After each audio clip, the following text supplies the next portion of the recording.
মেক্সিকোর পোপাক্যাটে পেট্রোল আগ্নেয়গিরি থেকে গত ২৪ ঘন্টায় দফায় দফায় কম তীব্রতার নির্গমন হয়েছে। এর ফলে আশেপাশের আকাশে জলীয় বাষ্প, আগ্নেয় গ্যাস ও ছায়ের ঘন মেঘ ছড়িয়ে পড়েছে। দেশটির জাতীয় দুর্যোগ প্রতিরোধ কেন্দ্র পরিস্থিতি পর্যবেক্ষণ করে পোপাক্যাটে পেট্রোল এলাকায় হলুদ পর্যায়ে 2 সতর্কতা জারি রেখেছে। তবে হলুদ পর্যায়ে 2 এর অর্থ হল আগ্নেয়গিরিটি সক্রিয় থাকলেও এই মুহূর্তে বড় কোনো বিস্ফোরণ বা আগ্নোৎপাতের আশঙ্কা নেই।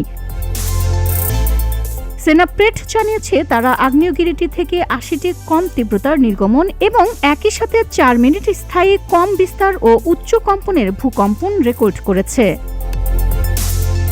তবে কর্তৃপক্ষ সতর্ক করেছে যে বর্তমান পরিস্থিতির কারণে আশেপাশের এলাকায় ছাইপাত হতে পারে এবং জ্বলন্ত শিখাখণ্ড ছিটকে পড়তে পারে। মেক্সিকোর সংশ্লিষ্ট কর্তৃপক্ষ সাধারণ মানুষকে আগ্নেয়গিরিটির জ্বালামুখের চারপাশে ১২ কিলোমিটার নিষিদ্ধ বা বর্জনীয় এলাকা মেনে চলার আহ্বান জানিয়েছে এবং ওই অঞ্চলটিকে ঝুঁকিপূর্ণ ও অনিরাপদ ঘোষণা করেছে। VOD Bangla news desk.